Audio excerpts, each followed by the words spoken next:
Salut tout le monde! Aujourd'hui j'aimerais vous lire un poème de Louis Zukowski, qui est un grand poète américain du XXe siècle et qui a écrit un recueil qui s'appelle 80 fleurs et qui sont des courts poèmes qui parlent à chaque fois d'une fleur. Et c'est peut-être un des recueils que j'ai le plus aimé ces derniers mois. Je l'ai découvert il y a quelques mois à peine et c'est vraiment une poésie qui me parle beaucoup. Alors j'avais envie de vous en lire un, mais avant ça, j'avais envie de vous lire un tout petit extrait de la postface écrite par Abigail Lang qui parle un peu de son travail. Et il m'a semblé que ces quelques phrases pouvaient peut-être aider à l'écoute du poème. Donc, je vous lis l'extrait. Les fleurs qu'il collecte, Zukowski les a vues. Dans son jardin à Fort Jefferson ou Long Island, ou au cours de 2 voyages, au bord du lac de Côme et aux Bermudes. Souvent, un peu de contexte reste pris dans les racines. Mais le présent de l'expérience ne se limite pas aux choses vues et éprouvées. Souvenirs et lectures compliquent, en le feuilletant, l'instant présent, si bien qu'affleurent aussi des citations, parfois réduites à un mot, glanées dans les manuels de botanique et les lectures du moment. Et je crois que c'est important de sentir cette notion-là quand on lit des poèmes de Zukowski. Là, je vais vous lire Pâquerette. Et c'est extraordinaire parce qu'il y a toute une série de mots comme ça qui coulent les uns des autres. Et ces mots n'évoquent pas du tout forcément la pâquerette, et pour autant, ça évoque comme une espèce d'image globale qui nous fait faire une certaine expérience de la pâquerette. Et donc c'est très déstabilisant.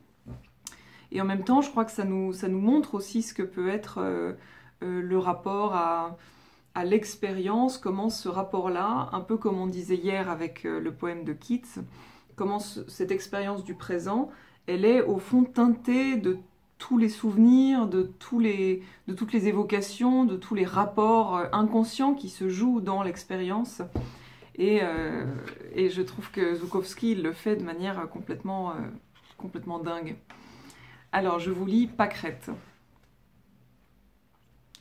Bellis perennis pâquerette d'histoire pâquis. Dentelle formée par l'eau, une loi breon. Dolicho-stylé, brachystylé, caché Ève-Adam.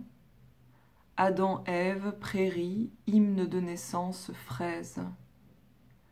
Piqueté de drupes, survente, gelée printanière, tempête en goulevent. Pâquerette pille, rayon vogue, vert terrain disque. Ne doivent exceller largesse blanche à rayons doubles, disque d'or, voile, héritage, fort à Montauk.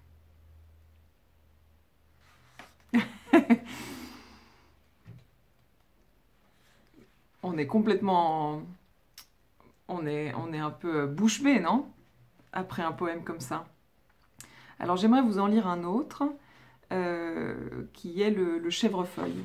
Chèvrefeuille sauvage.